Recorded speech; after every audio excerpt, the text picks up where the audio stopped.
Good afternoon, everyone. Today, a treat. I have with me Bob Kudla, tradelikeagenius.com.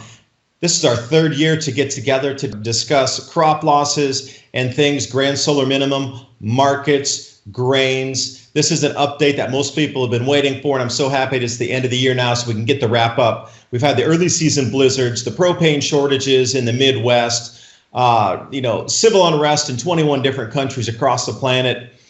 Exports in India of onions causing civil unrest, and everywhere you look, it's about the food, it's about the food, it's about the economy, the trade of food for the next economy, contractions, and everywhere except the United States is looking pretty, well, teetering on an edge right now. The U.S. is a bubble in itself, how well it's doing, but when you look out at the greater landscape in the world, we start to see a lot of things with food price increases and people not very happy about that. Because as I was explaining the last couple of days, with the takeover of the largest server in Hong Kong. Now at the university there, PolyU, where they police had been battling with the student protesters there, that one single facility there at the university has a throughput of 99% of all Hong Kong internet traffic. So Beijing had already talked about cutting off the internet when they went in to round everybody up. And when I say round everybody up, they're not talking a couple thousand agitators. They're talking about millions of people being arrested and shipped on trains back through China for trial. They're going to have to cut off the entire internet. And I was saying at the same time, if this truly comes to fruition, global shipping is going to stop on a dime because there's so much trans-shipping in Asia. And also, if they do turn off the internet, the amount of global finance on the overnight lending from the United States over to Asia and Asia over to, say Europe, if they turn off the internet just in Hong Kong alone, that will disrupt the entire financial system as fast as you flip your light on in your house or off.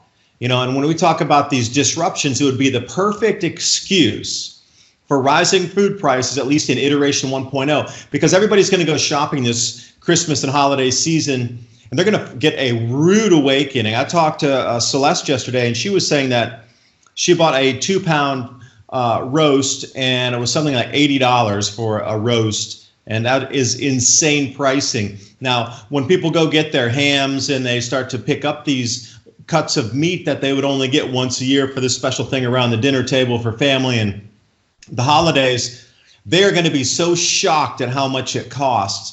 But would it behoove the powers that be or the central banking or the governments in control right now to have a reason why things would be so expensive? If they would allow Hong Kong to flare off and let some disruption, not full disruption, in the supply chain in terms of global shipping, finance, etc., the manufacturing as well, Asia, everything's manufactured out in Asia. So if you can disrupt those through three things, or even one of them, you could explain away all the food price rises. And it wasn't nature, it was Hong Kong. And this is where I start to see all this, like they're blocking off the roads in Hong Kong, their curfew's set, and now they took over the internet. So I would do the same thing with an invasion of a country. You want to control the roads and the ports and all the infrastructure. You want to control the communications, specifically now with the internet, because everybody's communicating with Telegram and Line over there, so they're all encrypted apps, so you can see where police are moving or where the roadblocks are being set up and where they're trying to cordon off areas. So they got all the check marks of a true invasion of another country just sitting here waiting, because the PLA has come out of the Hong Kong garrison twice already in the last week. So it seems that things are amplifying here. And could it be the ultimate excuse to explain away all these food rises as we're coming in? And another quirky thing is the timing. We're coming into the holidays right now, Thanksgiving and Christmas, and the rest of the world at New Year's is going to see the food prices spike, and they're going to all start to ask questions at the same time. Like, why does this thing cost 3 times as much as last year?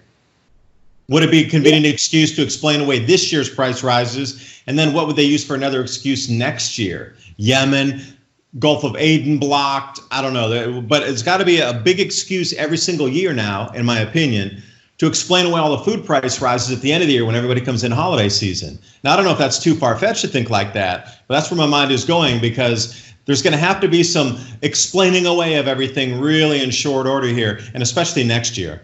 This year, maybe they could get by with it once. Yeah, 10 years ago, Dave, I would have said you did Boulder Dash.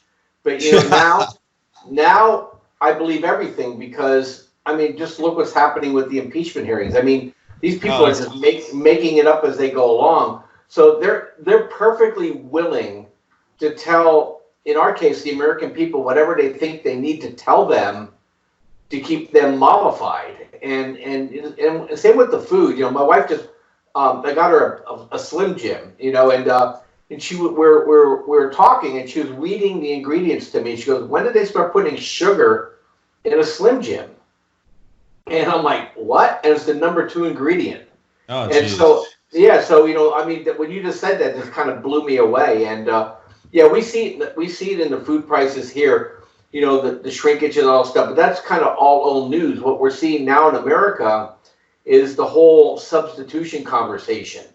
And they're couching it all around saving the climate, right? So don't eat meat, learn to love bugs. I mean, they're substitute grand solar minimum climate change for grand solar minimum, but they're changing to do the total deflection, to confuse people. But they definitely want people to not eat meat, and they definitely want people to learn to get protein from unusual sources, because look, they know, the smart people know, when I say the smart people, the people who have inside information know the truth.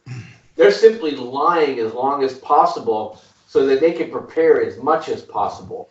And shame on them, because when this thing flips, I don't think they realize how fast the flip's going to be.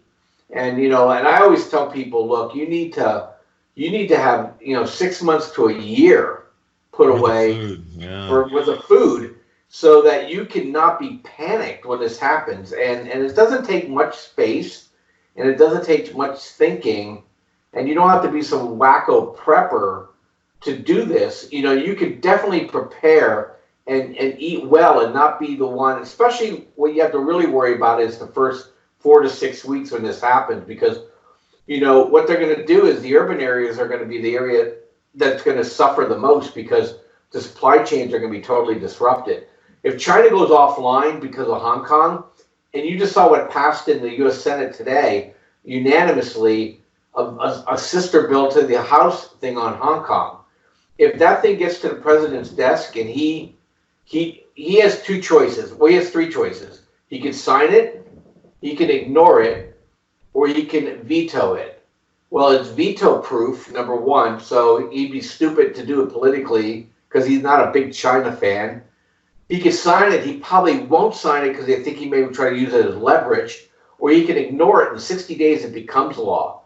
Well, the Chinese will overreact to that, because Xi Jinping thinks he's some sort of visitor from heaven placed on earth to inform the masses of Chinese how to live, and he doesn't know how to say no.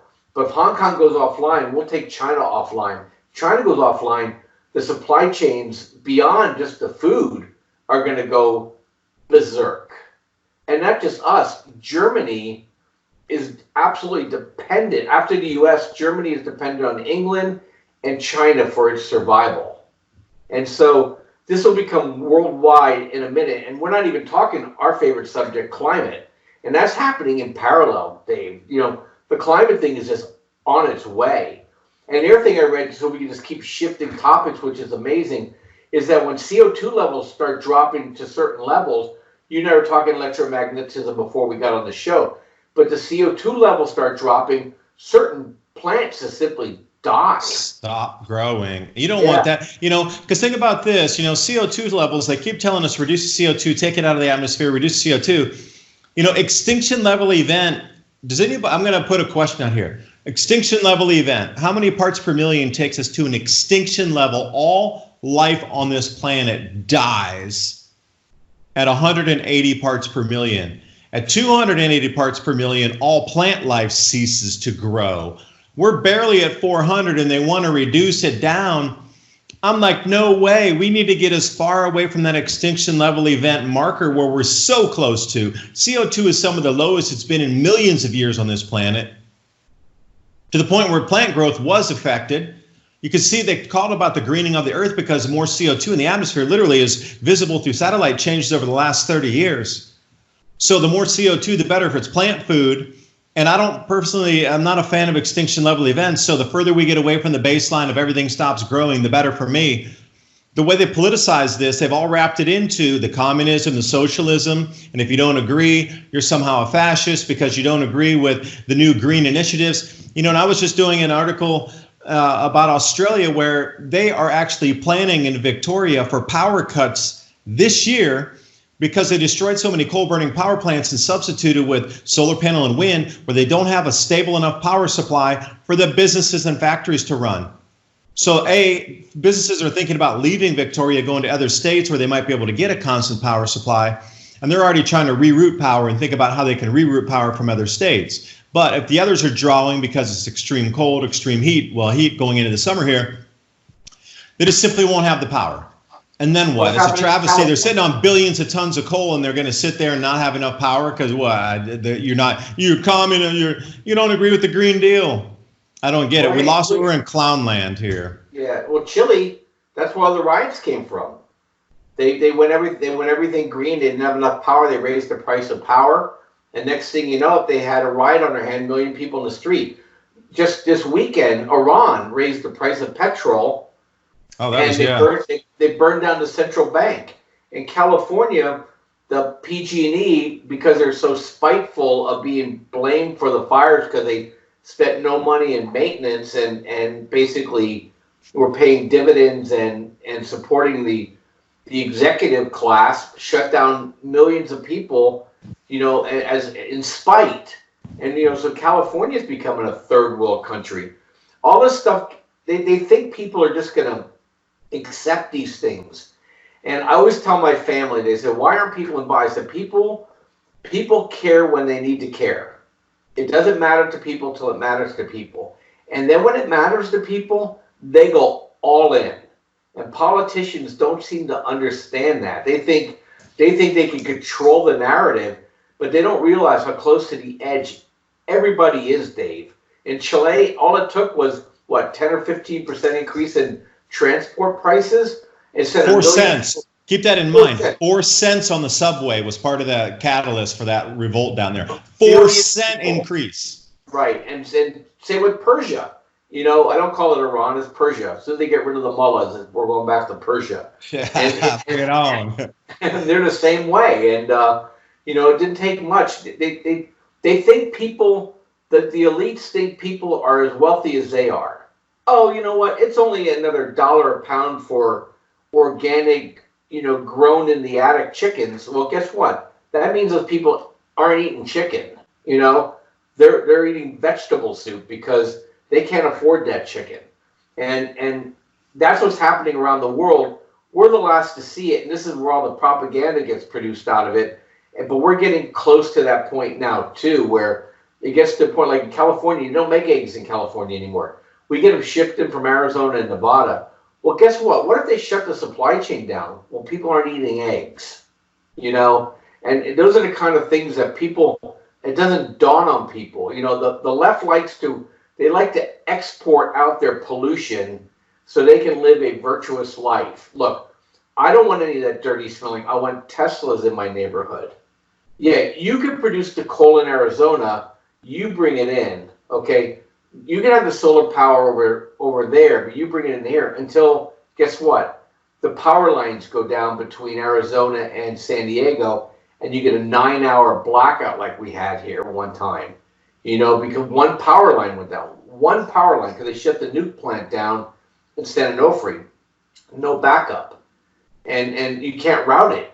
It was impossible to route those lines back around to cover San Diego. So an entire county in California is like 6-7 million people, okay? And affected the southern half of Orange County.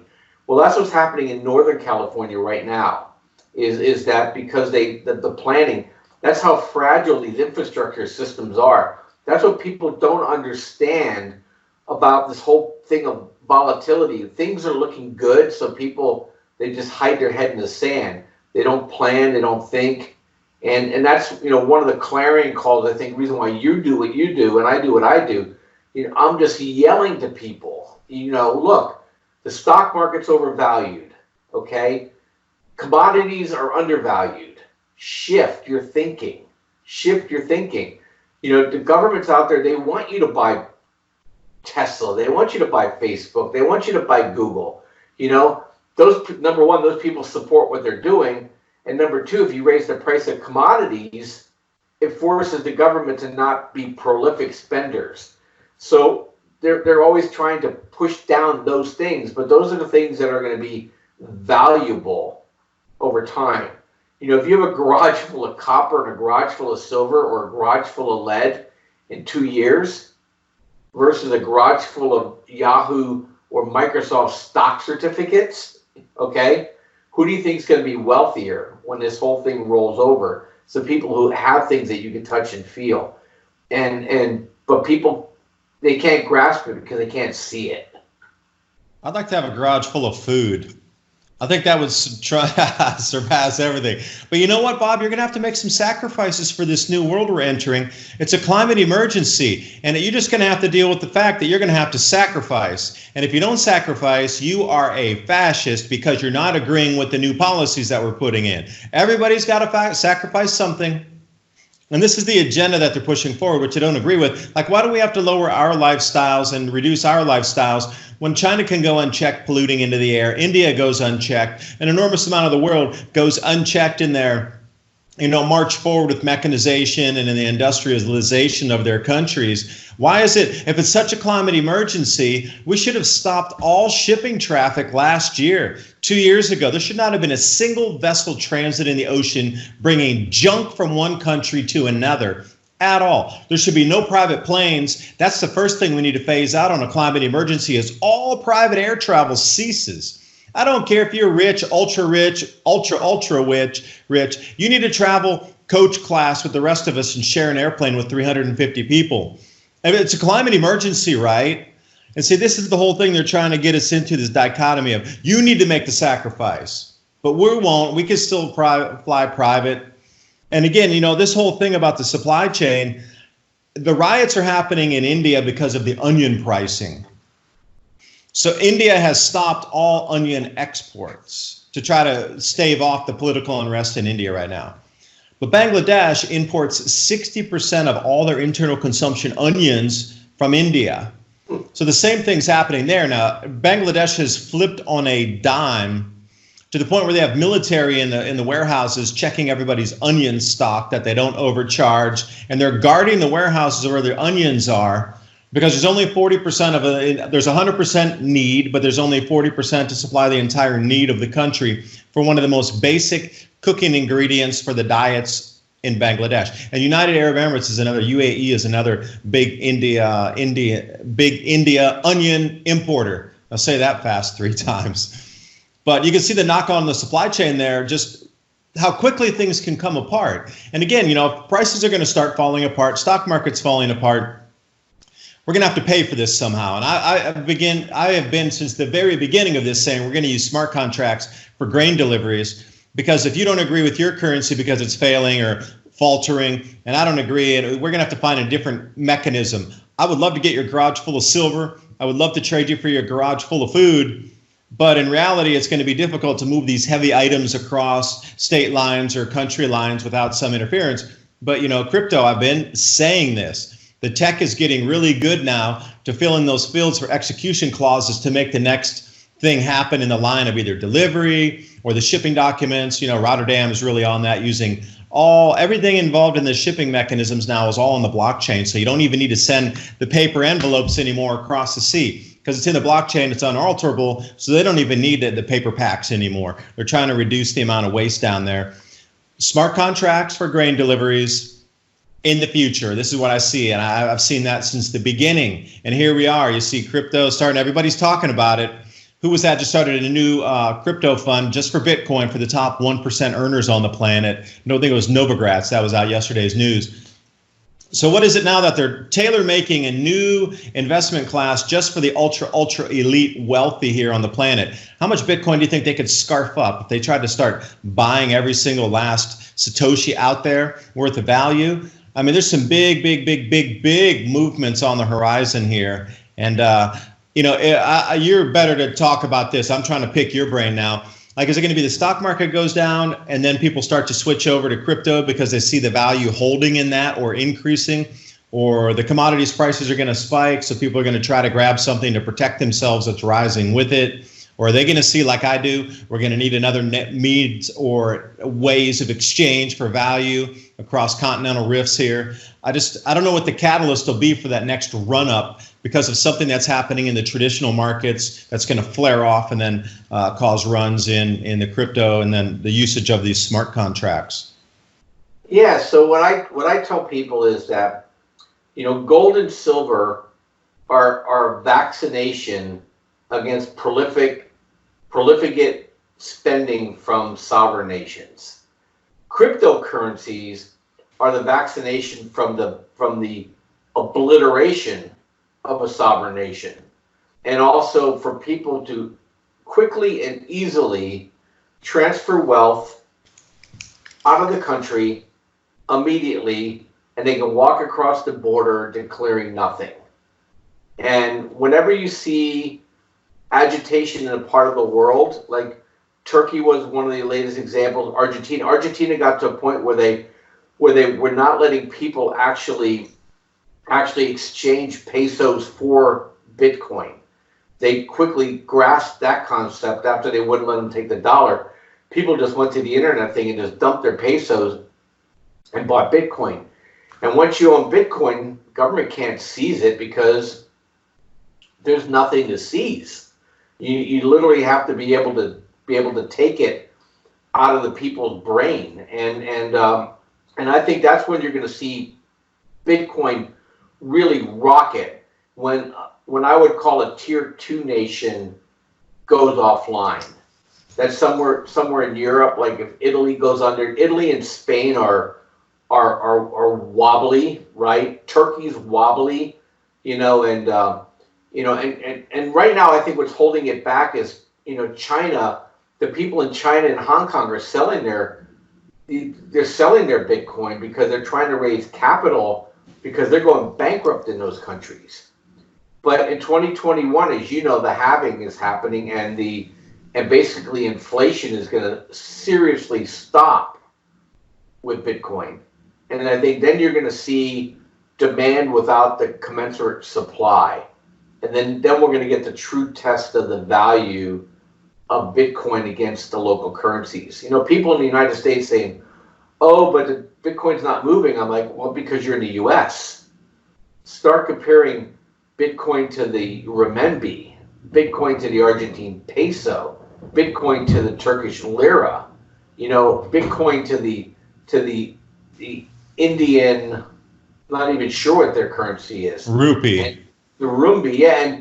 And look, in India, to finish that thread, is not only they're trying to halt the export of food stuff, is that they're trying to confiscate the gold. And they've been extremely hostile to cryptocurrencies because they know their system is so incredibly corrupt that they don't want and can't afford an incorruptible currency that they can't manipulate. And so, but it's going to get to the point, just like with gold and silver, where they just can't control it anymore. The environment will just take over. And that's why I always tell people, look, just keep stacking and racking. And what we do at Trade Genius is that, when Bitcoin's running, hey, we're happy. When Bitcoin consolidates, we're looking to sell other coins against Bitcoin buy other coins against Bitcoin to lift the amount of Bitcoin we own. TradeLikeAGenius.com